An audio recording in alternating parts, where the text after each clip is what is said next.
ओम नमस्तेभ्यः। ओम नमस्तेभ्यः। ओम नमस्तेभ्यः। नमस्ते वर्धमानाय निर्धूत कलिलात्मने सालोकानां त्रिलोकानां यद्विद्यादर्पणायते। अहिंसा परमो धर्म की, महावीर भगवान की। प्रातः स्मरणे परम पूजाचार्य गुरुवर श्री विद्यासागर जी मुनि महाराज आचार्य भगवान समय सागर जी महाराज की, समताचार्य संघ की।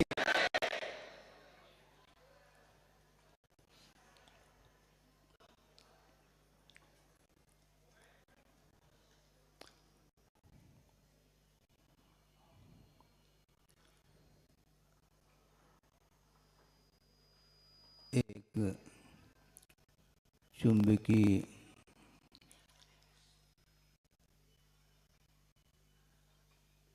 तत्व है जो कि वह लोह तत्व को अपनी ओर आकर्षित करता है। दोनों का संबंध हो जाता है। इसी प्रकार आत्म का कुछ ऐसे परिणाम हैं जिन परिणामों के माध्यम से कर्मों का भी संबंध हुआ करता है।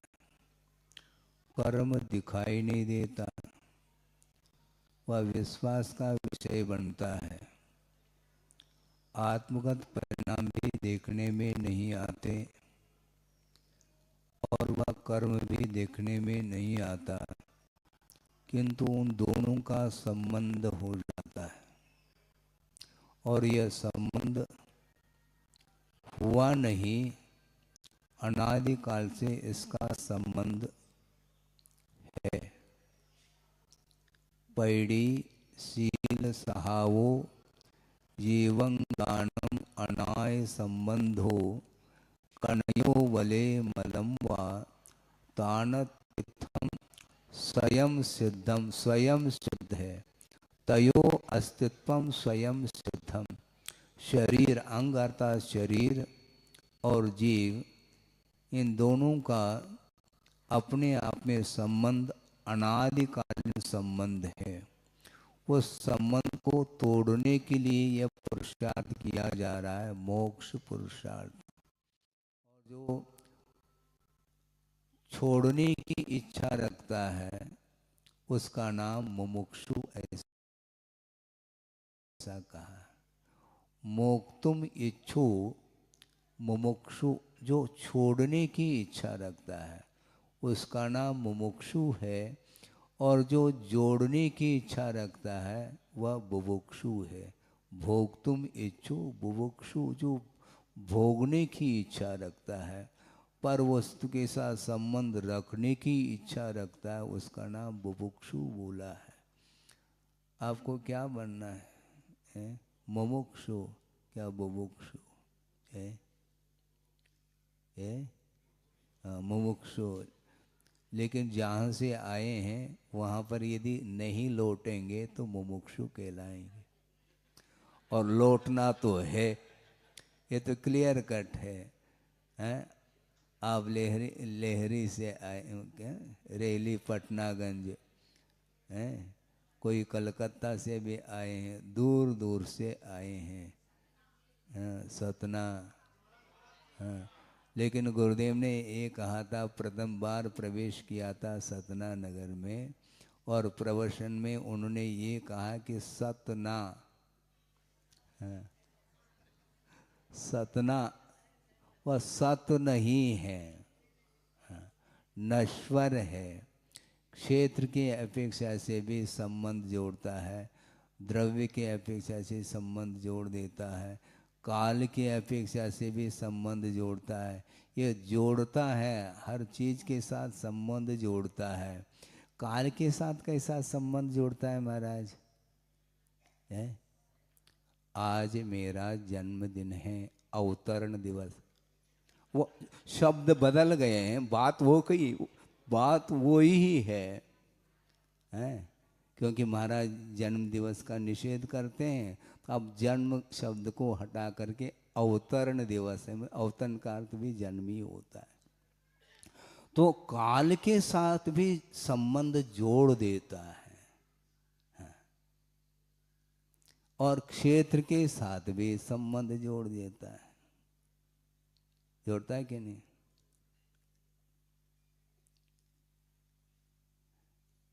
कौन सी एक पंक्ति आती है, भूल रहा हूँ, हाँ याद धीरे धीरे आ रहा है। जननी जन्मभूमिश्च स्वर्गात अपि गरीयसी कहा। ये लोकोक्ति है, कहा तो है।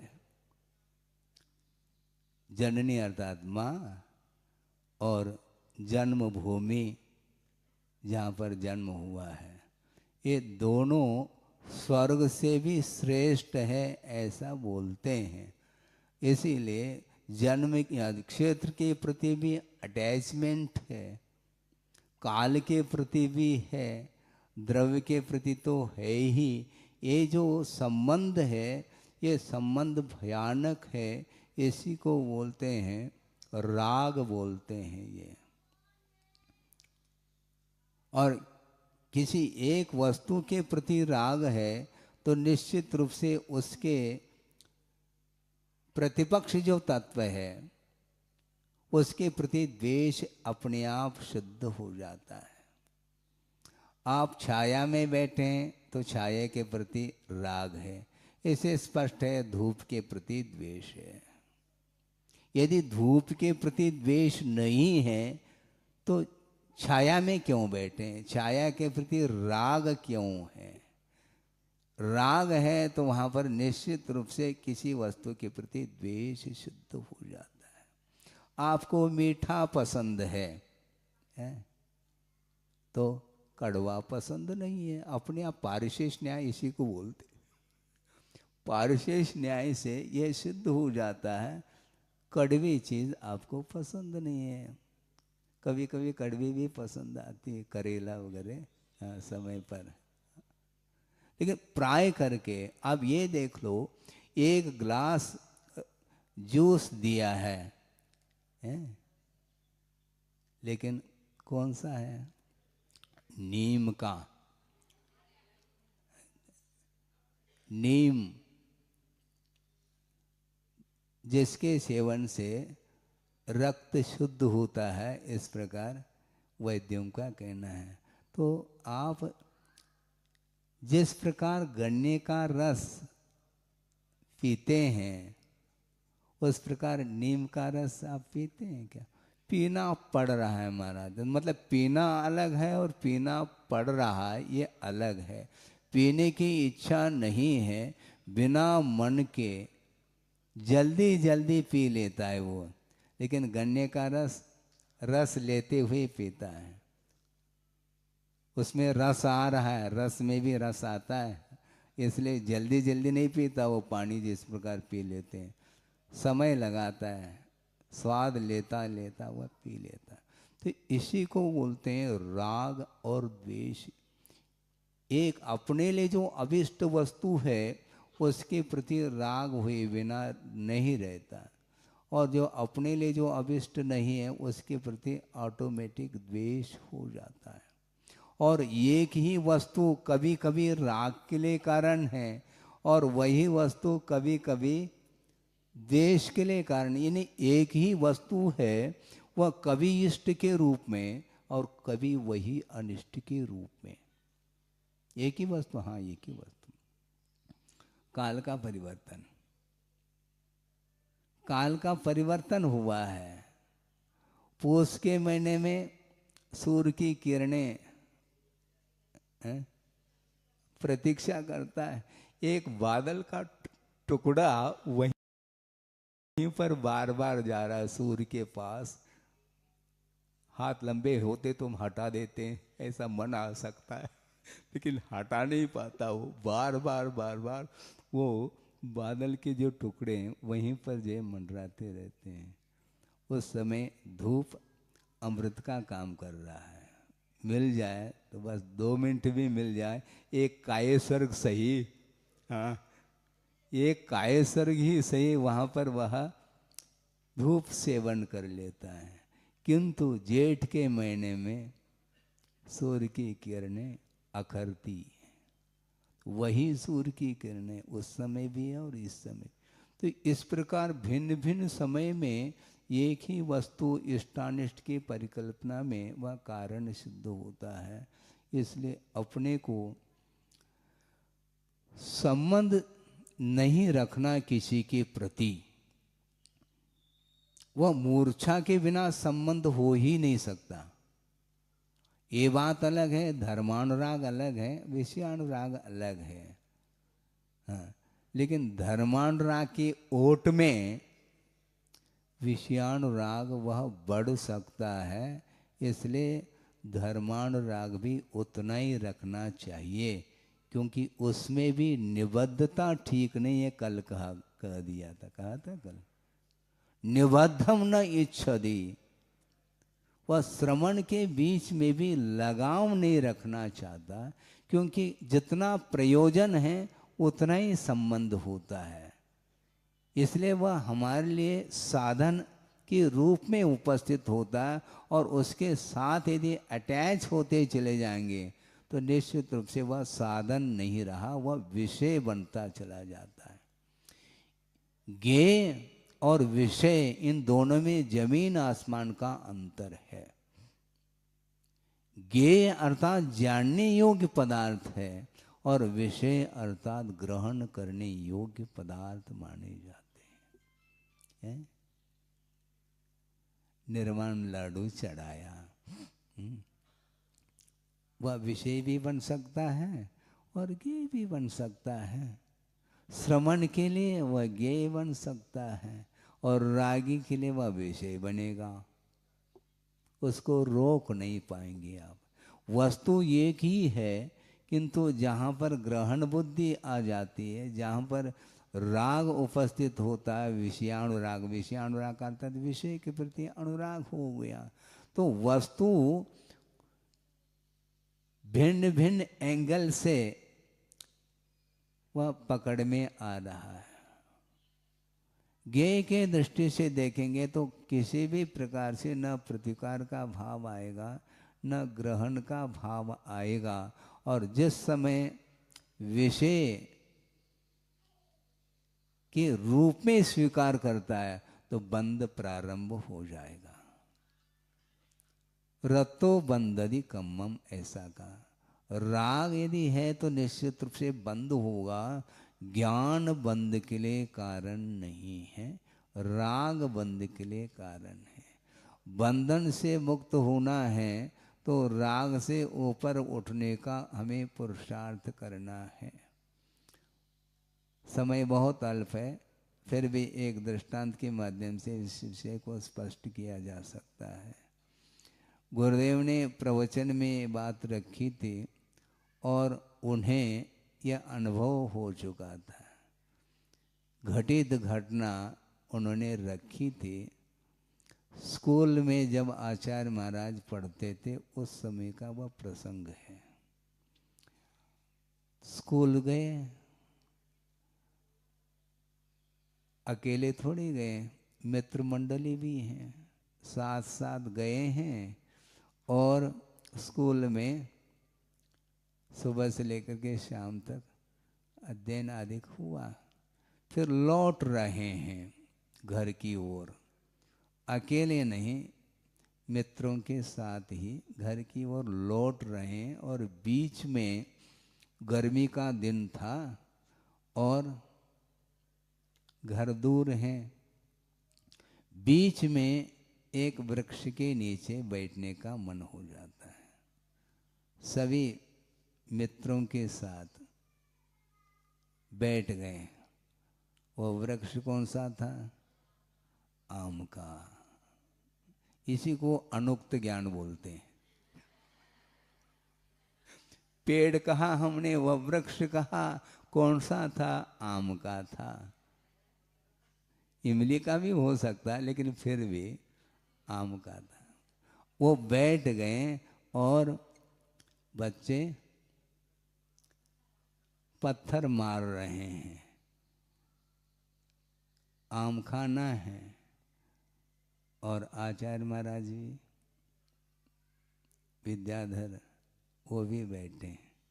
उनका भी मन हो गया कि आम तोड़ना है, और लगातार पत्थर फेंक रहे हैं, किंतु आम नीचे नहीं गिर रहा है, किंतु आम का एक कोर गिरता है, पूरा आम नहीं गिरता, क्योंकि वह कच्चा है। जो वृक्ष से या डाल से उस आम का जो संबंध है, वह डंठल से संबंध है उस आम का, वो आम कच्चा है, इसलिए वह कोर कोर के रूप में नीचे आ रहा है। किंतु कई पत्थर फेंकने के उपरांत भी वह साबुत आम नहीं गिरा। आचार्य महाराज को उस वृक्ष के माध्यम से उपदेश मिल गया, और आप लोग उपदेश सुनने के लिए बैठ गए। क्या उपदेश मिला महाराज इसमें है? संबंध, जो उस आम का डंठल के साथ जो संबंध था वह बहुत मजबूत था संबंध, इसलिए पत्थर फेंकने के उपरांत भी नीचे आम नहीं गिर रहा है। और वैसे ही बैठ गए। फिर बाद में थोड़ा सा समय निकल गया और हवा चलने लगी, और हवा के माध्यम से बिना पत्थर के भी वह पका हुआ आम आचार्य महाराज के चरणों में, अर्थात विद्याधर के चरणों में गिर गया है। आम तो चूस लिया, लेकिन आनंद उनको और अलग भी आ रहा था। वह ये था, आम का जो रस चूसा गया उससे भी आनंद उनको ये आ रहा था कि वस्तुतः इसको बोलते हैं परिग्रह। पका हुआ जो आम है उसका संबंध घनिष्ठ नहीं था, और थोड़े से हवा के झोंके में वह नीचे गिर जाता है, किंतु जो कच्चा आम है वह गिरता नहीं है। इसलिए संसारी प्राणी को बार बार उपदेश देने के उपरांत भी यदि वैराग्य नहीं होता है तो वह कच्चा आम है, बहुत घनिष्ठ संबंध है उस डाल के साथ है। क्या हुआ? हाँ, ये विषयानुराग है, अनुराग तो है। हाँ, चेतना चेतन पदार्थ के साथ संबंध जोड़ता आया है, और मिथ्या दृष्टि का अलग है, अविरत सम्य दृष्टि का अलग है, अनुवृत्ति का अलग है, महावृत्ति का अलग है। ये संबंध ठीक नहीं है, ये परिग्रह संज्ञा ठीक नहीं है। कल बात कही थी, हमने उठाया नहीं, उठाने का भाव हुआ तो बस गिलास फूट गई। खाया पिया कुछ नहीं, गिलास फूट गया तो उसका बिल आपको भरना है। उसी प्रकार मान लो खाने के पीने की इच्छा हो गई, किंतु समय पर वह वस्तु नहीं मिली मान लो, तो भाव तो हो गए हैं, और भाव हो गए तो मन के माध्यम से वह बंध तो होगा, उसको आप रोक नहीं पाएंगे। इसलिए बंध से मुक्त होने के लिए तीनों प्रकार की चेष्टाओं से हमें ऊपर उठना है। मानसिक चेष्टा, वासनिक और कायिक चेष्टा, इन तीनों को विराम देने की आवश्यकता है। गृहस्थ की भूमिका में यह संभव नहीं है, फिर भी धर्मानुराग के माध्यम से वह यथा योग्य धर्म की आराधना करता हुआ वह पाप का क्षय वह भी कर लेता है, किंतु पूर्ण रूप से मोह को समाप्त करने के लिए संयम की आवश्यकता पड़ती है। वो सम्यक चारित्र के माध्यम से अथवा रत्नत्र के माध्यम से, व्रत आदि के माध्यम से वह मोह को समाप्त करता है और पुरुषार्थ के माध्यम से। मूर्छा हमेशा बनी रहती है। आत्मा के प्रति मूर्छा नहीं होती, पर वस्तु के प्रति मूर्छा है। एक कार्य का श्लोक याद आ रहा है, सत्यम दुरात्मनश्चित्ते पर वस्तु प्रियम सदा। दुरात्मा के चित्त में दूसरे की वस्तु ही अच्छी लगती उसको।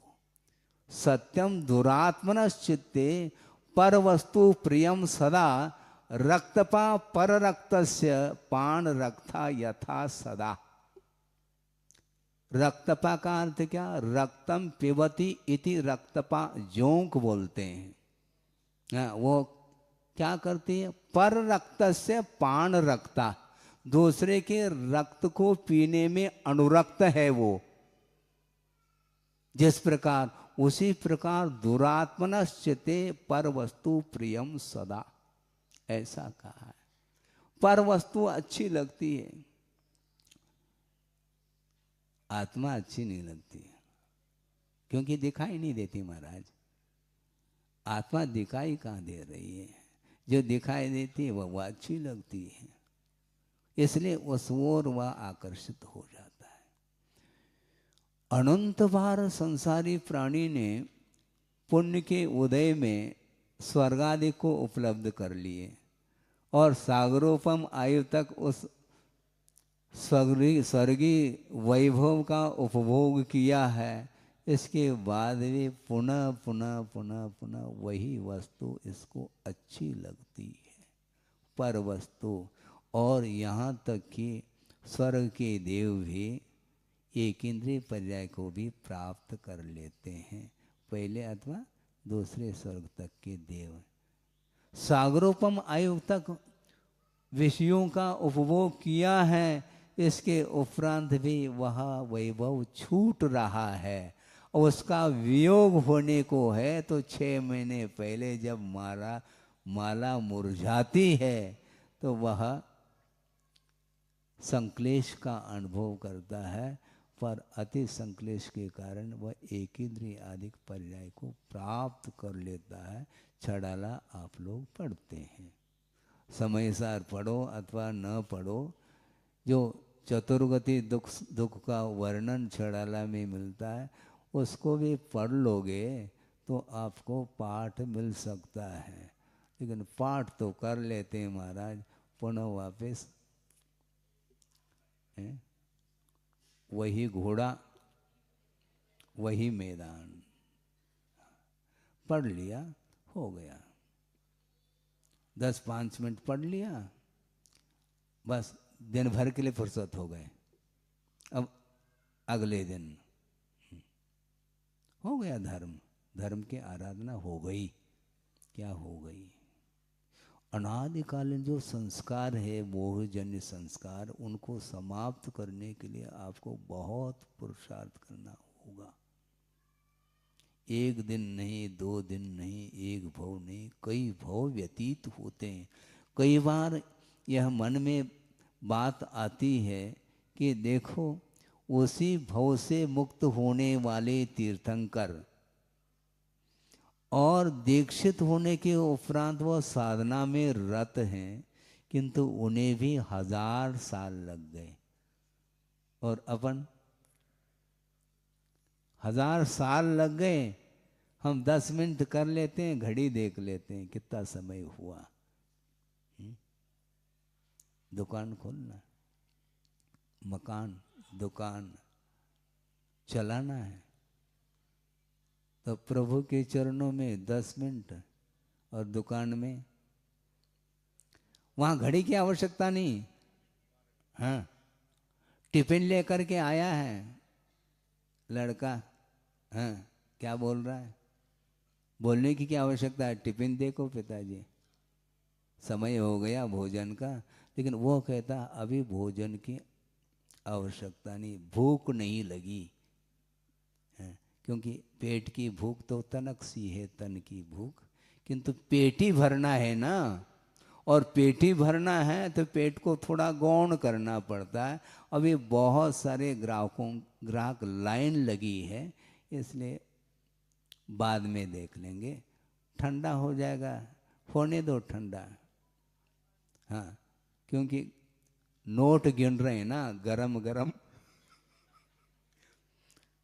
है नोट जो है ना, हाँ, उसके माध्यम से भूख गायब हो जाती है।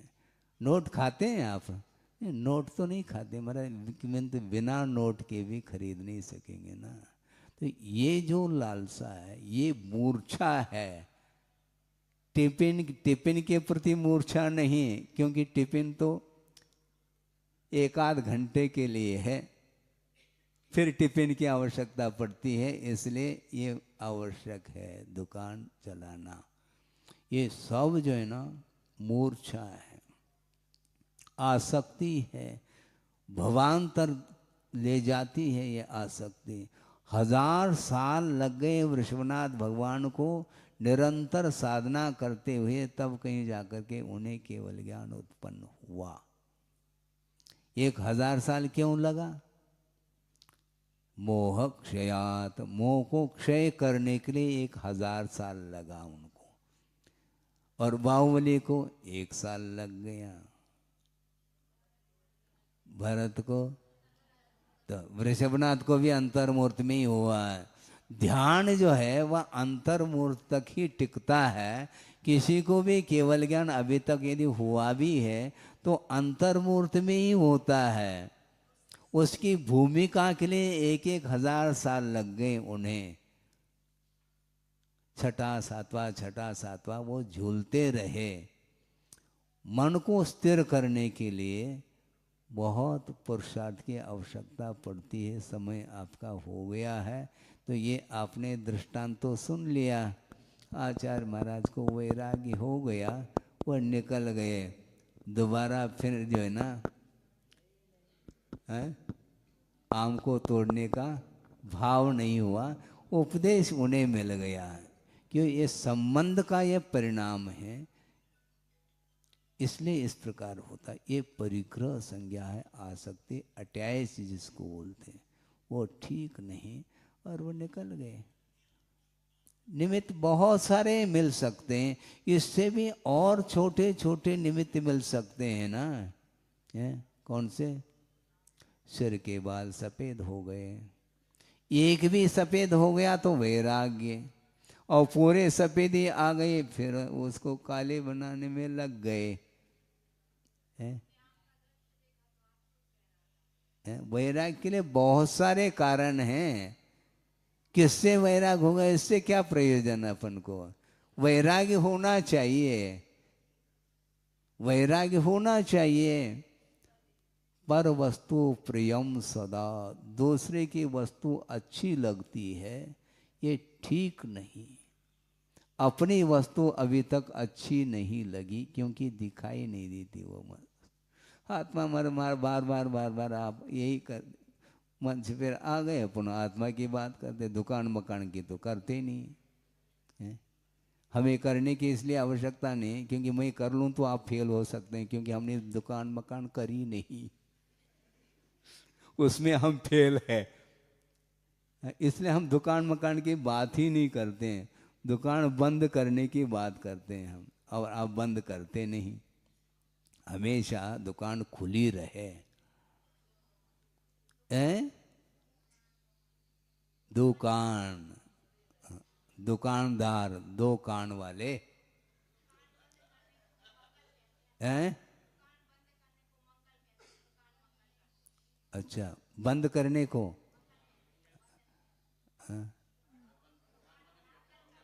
हैं? अच्छा अच्छा अच्छा अच्छा, बंद करने के लिए मंगल और खोलने के लिए अमंगल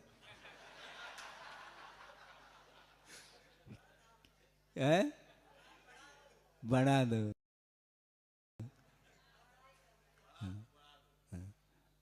ये है। तो वस्तु तो हमेशा पर वस्तु की ओर दृष्टि रहती है, अपने वस्तु की आत्म तत्व की ओर दृष्टि नहीं जाती। और उनको पर्याप्त हो गया। एक आम जो है ना, हवा के झोंके से जो गिर गया, उनने समझ लिया ये संज्वलन कषाय इसी को बोलते हैं। हवा के माध्यम से आम गिर गया, ये संज्वलन कषाय का प्रतीक है। और जो पत्थर फेंके जा रहे हैं, इसके बाद भी वह आम नहीं गिर रहा, किंतु एक एक कोर नीचे आ रहा है। इसको बोलते हैं अनंतान बंदी कषाय। आप कर्म कांड पढ़ लो, जीव कांड पढ़ लो, सब पढ़ लो, इसके बाद भी नहीं होता। इसलिए परिग्रह संज्ञा से ऊपर उठने के लिए थोड़ा सा विषय आपके सामने रखा गया। इतना ही पर्याप्त है। अहिंसा परमो धर्म की जय। बोधि समाधि परिणाम शुद्धि स्वात्मोपलब्धि शिव सौख सिद्धि चिंतामणिम चिंतित वस्तुदाने त्वामंद मानस्य मम।